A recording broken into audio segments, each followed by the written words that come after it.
Alrighty, got our Chapter 6 projects here, so let's jump right into it. Okay, so the first program is the carpet calculator program, and we import the scanner here so we can get keyword input in a minute. I'm going to declare the room dimension class, and this class is used to calculate the area of the room. We've got two fields, length and width, and they hold the length and width of the room. And now we've got a room dimension constructor, which takes the length and width and then sets the length and width fields equal to that given length and width. And we've got a getArea method that returns the area of the room, which is calculated as length times width. And now we have our room carpet class, and it has a room dimension field in it, that way that it can get this getArea method here. And it has a it has a field here, cost per square foot, which holds the cost per square foot of the carpet. And we've got a room carpet constructor that takes the cost here and sets cost per square foot equal to it. And we've got a get cost method that takes the length and width so that it can pass that to the room dimension constructor. And then it will calculate the total cost of the carpet, and it rounds it to 2 decimal places. And that is calculated as cost per square foot times the area of the room, and then of course rounded to 2 decimal places. Now I've got this calculator class, and this is just so we can have a main method here. So we can tie all those other 2 classes together. And we have declare a scanner called key, that way we can get keyword input.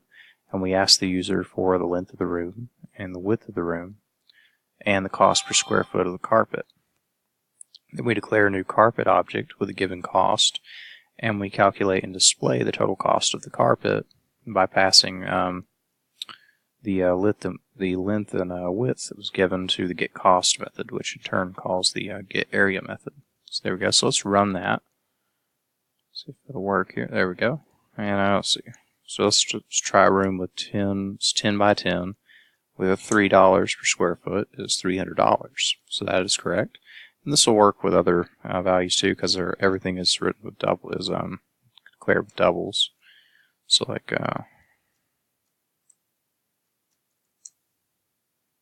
so see, it can work with decimal values as well. All right. So on to the geometry calculator. This one took a good little bit of time here, but let's see, we've got to import the scanner to get keyword input, and we declare our geometry class. And now we have our we have 3 methods. So this thing is built up of the area of the circle, area of rectangle, and area of triangle. And each of these will take the dimensions of the shape that it's for, and then it will calculate its area and return it, only if the values are not negative. If they're negative, then it will display an error message and return -1, so that the code can tell that they did enter negative values and their input was invalid.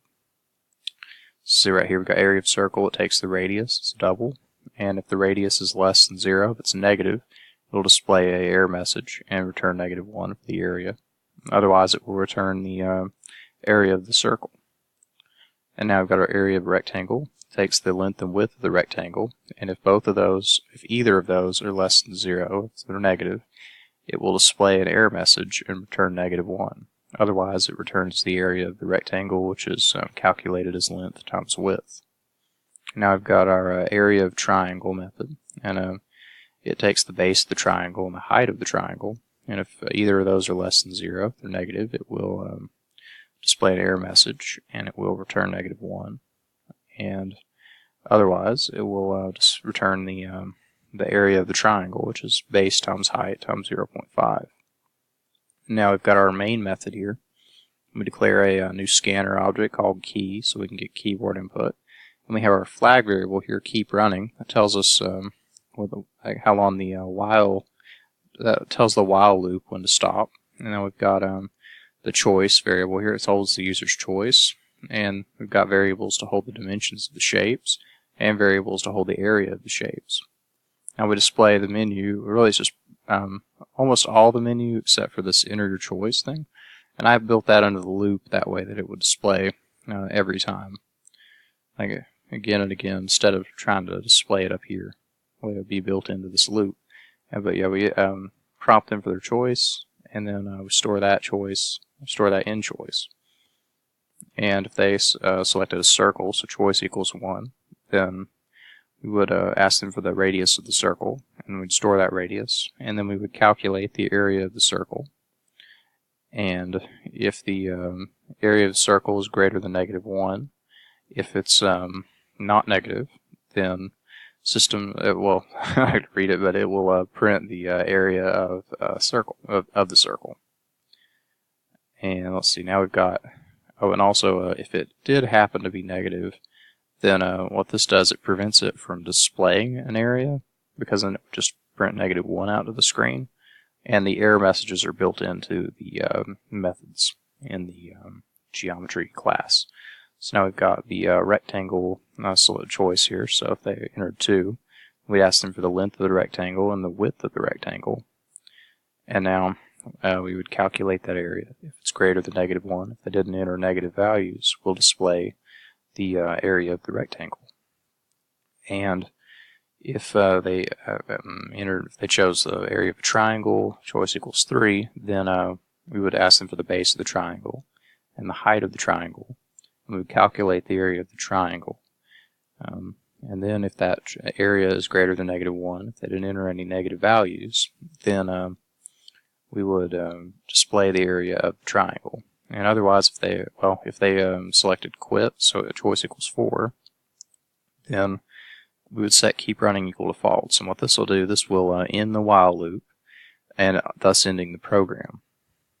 And if they enter anything other than 1 through 4, it'll be caught right here, and it will display an error message and tell them that they must enter 1 through 4.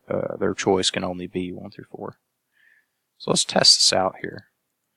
So if we say 1, and this runs better in a full screen, that way we can see the menu. But if we select 1 for the area of the circle, then it will ask us for the radius, say 3. The area of the circle is 28.7. I'm pretty sure I could run that on my calculator here too. Yeah, 3 times 3 times 3.14. This would be rough because it doesn't have, this calculator doesn't have pi on it, I don't believe. But, oh, it does have pi. Let's try that. So 3 times 3 times pi. And, yep, get the same thing. It's pretty nice. Alright. So, yeah. And then we could choose 2 for the rectangle. So just something simple. So 10, 10. And it will give us 100 for the area, which is correct. And now if we were to select a triangle, let's just say base of 3, height of 2, it's going to give us 3. And that makes sense because 2 times 0.5 is 1 times 3, which would be the area of the triangle. It should be 3. And then if I'm not going to enter 4 yet, but if we enter anything else outside of the range of 1 through 4, like -1 or 100, your choice can only be 1 through 4. It'll display that error message there. Now if we enter 4, the program will end.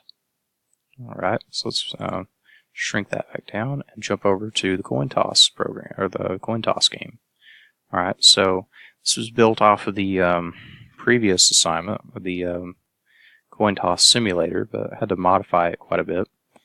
And this is the coin class, and it has a field with the side up and a toss method that will generate a random number between either 0 or 1, and then this has a if-else statement that determines what that means. So if it's 1, then it's tails. Otherwise, if it's 0, then it will be heads. And then we've got a string. We've got a get side up method that will return the side up. And I'm going to jump over this now, and I'm going to go down to the player class. And it has player class has a field for score and the player's guess, and a method that returns the guess, the player's guess, and the player's score.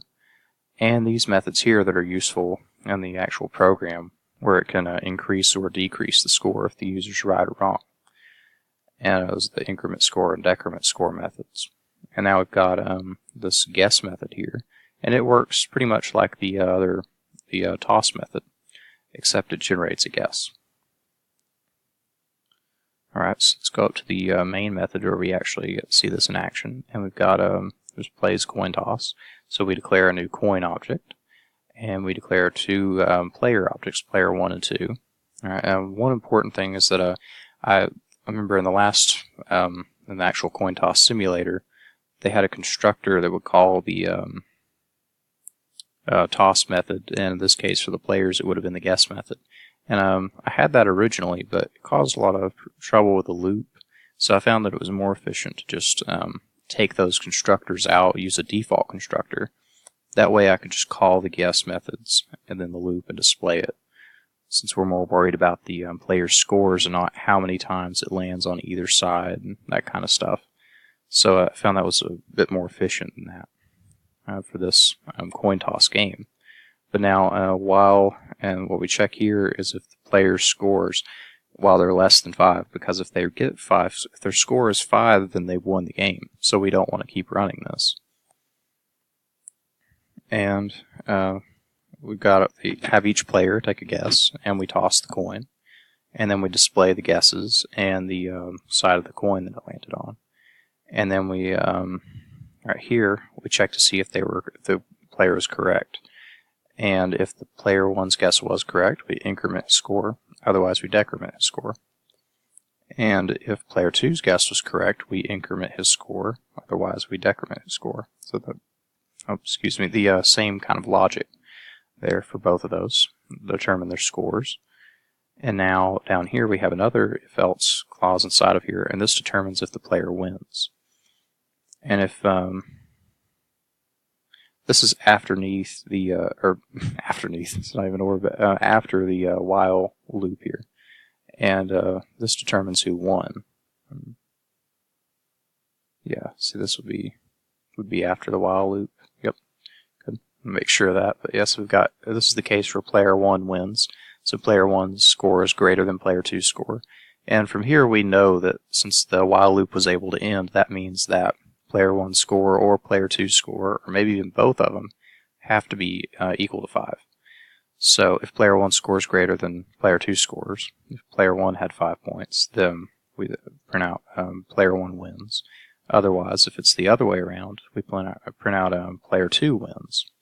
And if it was a tie, which would be incredibly rare, then I just said incredible there was a tie. Or that would be incredibly rare. So yep, there we go. So let's run it. And see, it will generate a ton of guesses. And see, player 1 wins. All right, good job, player 1. And see, there are a ton of guesses. And it displays player 1's guess, player 2's guess, and the coin side. And it continues to do that until one player gets 5 points. And we run it again. Then player 1 wins again.